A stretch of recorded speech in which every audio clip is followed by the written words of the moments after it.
student. I'm your social study faculty Anu Sharma.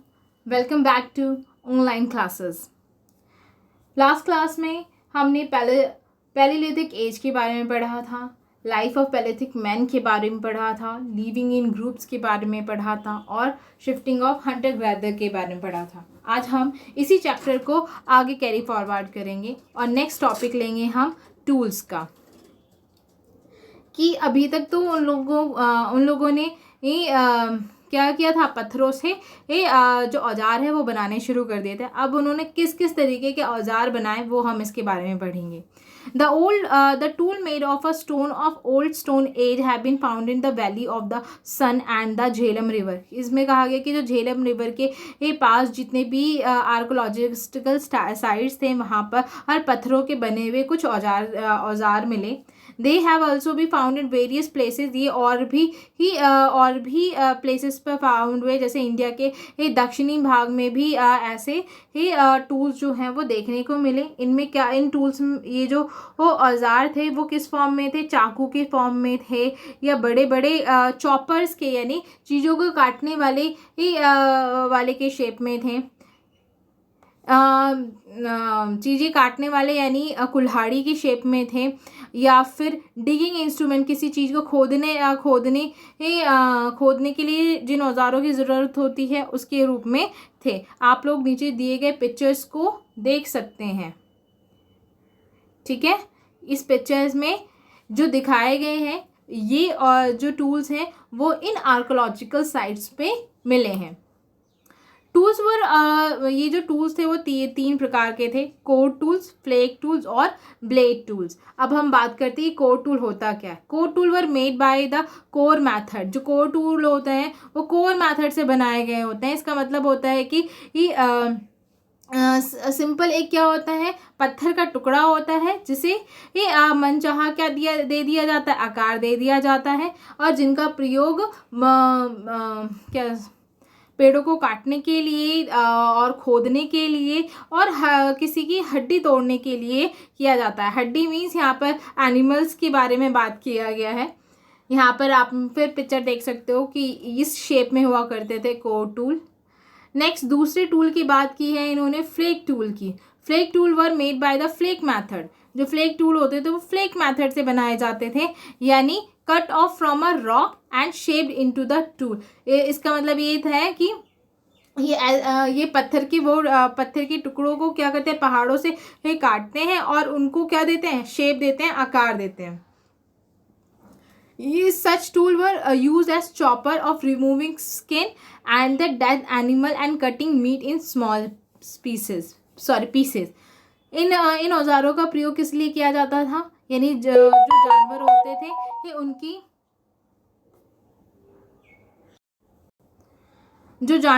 थे ये उनकी खाल उतारने के लिए, मरे हुए जानवर के मीट को काटने के लिए, छोटे छोटे टुकड़ों में काटने के लिए. नीचे आपको फ्लेक टूल की पिक्चर्स भी दिखाए गए हैं.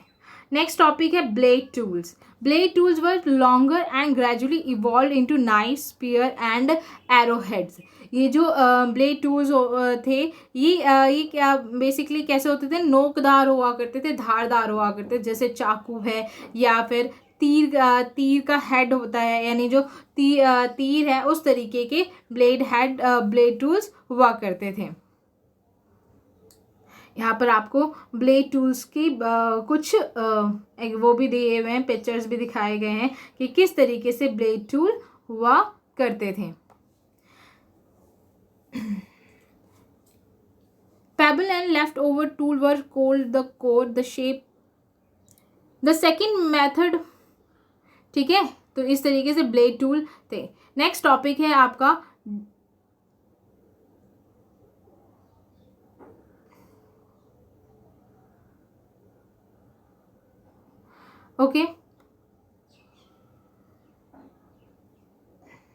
ये ब्लेड टूल के एग्जाम्पल्स हैं. नेक्स्ट टॉपिक है आपका different way of chopping stone.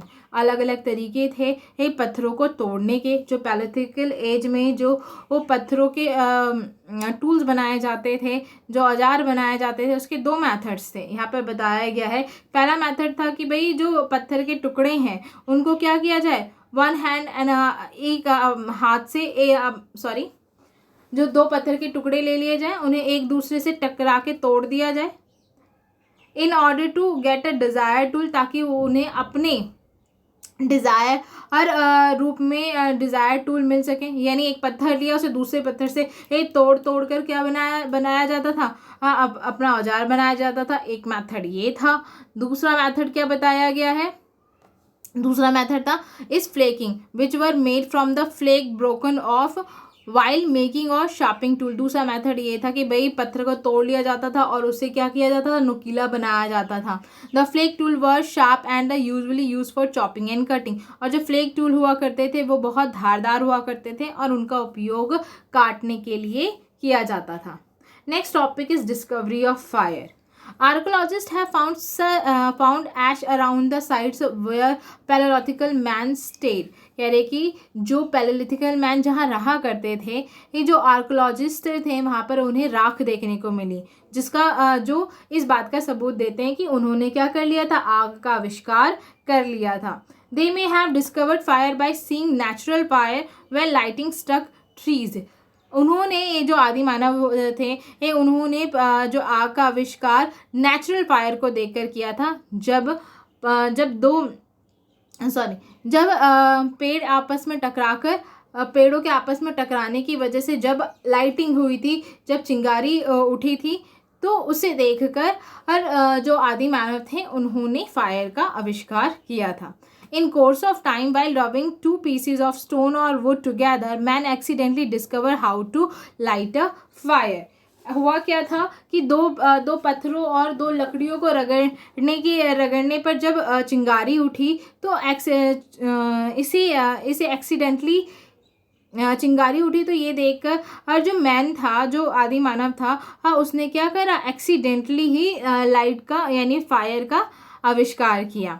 Man noticed that a hard stone when stuck with another stone produced crank which lighted fire। उन्होंने नोटिस किया कि जब दो मजबूत चीज़ें यानी पत्थर अगर हम टकराते हैं तो उससे आग निकलती हैं। When it touched dried leaf, it burst into flame। और अगर वो सूखे पत्तों पर लग जाए तो आग बन जाती है। Man was able to ignite fire whenever he needed it। जो मैन है वो इस फायर को तब भी जला सकता है जब उसे ज़रूरत हो। This was his first major discovery and victory over nature। ये उसकी पहली डिस्कवरी थी और पहली जीत थी प्रकृति पर। अब इसके से बहुत सारी चीज़ों का यूज़ किया। They may have used fire for बहुत वेरियस पर्पस, जैसे खाना बनाना, मीट को पकाना, और ठंड में गर्मी पाना, एनिमल जंगली जानवरों से बचना, और जो अंधेरे गुफाएं होती थी उनमें रोशनी करना, इन सब चीज़ों के लिए उसने आग का प्रयोग किया। नेक्स्ट टॉपिक है rock and cave painting. Sorry many caves of the stone age have came to the light with painting and engraving on their wall and ceiling. बहुत सारी जो गुफाएं थी ये स्टोन एज के टाइम की, इसमें ये देखा गया कि वहाँ पे पेंटिंग, कुछ आकृतियाँ उभरी हुई हैं उनकी दीवारों पर और उनकी छतों पर। The painting depict hunting, food gathering, fishing, many other human activities. और जो पेंटिंग है वो ये दर्शाती है, मतलब शिकार, जो पेंटिंग है वो बेसिकली कि शिकार करने की या फिर खाना ढूंढने की और मछली पकड़ने की और दूसरी ह्यूमन एक्टिविटीज़ से रिलेटेड ये पिक्चर्स थी।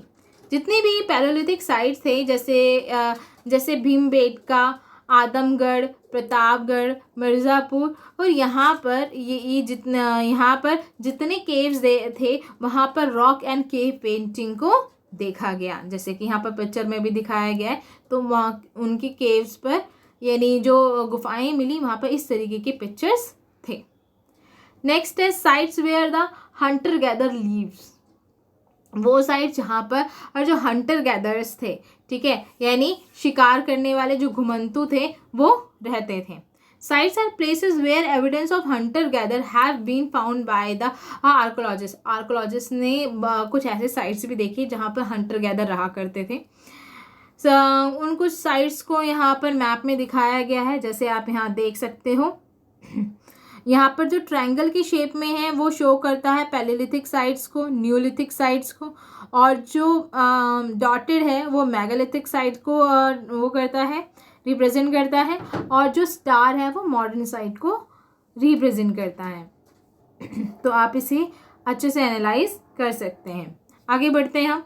Hunter gather use stone tool to hunt and kill animal. जो हंटर गैदर थे वो शिकार करने के लिए किसका यूज़ करते थे? पत्थरों का यूज़ करते थे। उनकी मदद से जानवरों को मारा करते थे। In order to find quality stone they use to wander far places. अच्छे पत्थरों को ढूंढने के लिए वो दूर दूर तक जाया करते थे और उनसे क्या बनाते थे? अपने हथियार बनाते थे। आर्कोलॉजिस्ट की सुने तो आर्कोलॉजिस्ट के अनुसार ऐसे प्लेसेस जहाँ पर हर अच्छे पत्थर हुआ करते थे और औजार बनाने के लिए, वहाँ पर और इनके कुछ क्या मिले? अवशेष मिले हैं। और उन्हें क्या कहा जाता है? जहाँ पर अच्छे पत्थर और मिलते थे जिससे अच्छे औजार और हथियार बनाए जा सकते थे, उन्हें क्या कहा गया? फैक्ट्री साइट्स कहा गया।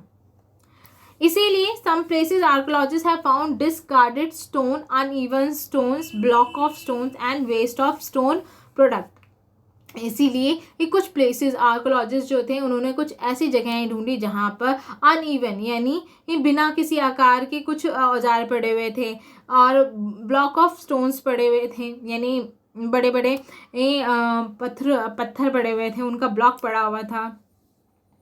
कुछ स्टोन प्रोडक्ट पड़े हुए थे, यानी इस स्टोन प्रोडक्ट का बेकार पड़ा हुआ था, मतलब बेकार जो स्टोन थे वो पड़े हुए थे। This has made an archaeologist to consider the places as habitation cum factory। इस जगह को जो आर्कोलॉजिस्ट थे उन्होंने इसको क्या नाम दिया? हैबिटेशन कम फैक्ट्री का नाम दिया।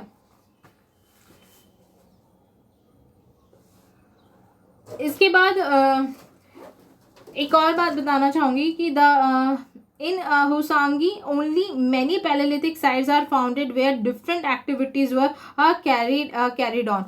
होसांगी एक जगह है, यहाँ पर भी आप मैप में भी देख सकते हो, जहाँ पर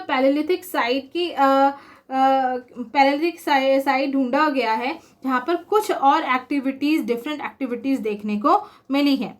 Some sites have proximity to river and spring and suggest that people who live there use this water। कुछ ऐसी साइट्स भी थी जो कि नदी किनारे और नहरों के किनारे थी, जो कि इस बात को प्रूव करती है कि जो लोग थे वो पानी का प्रयोग भी किया करते थे।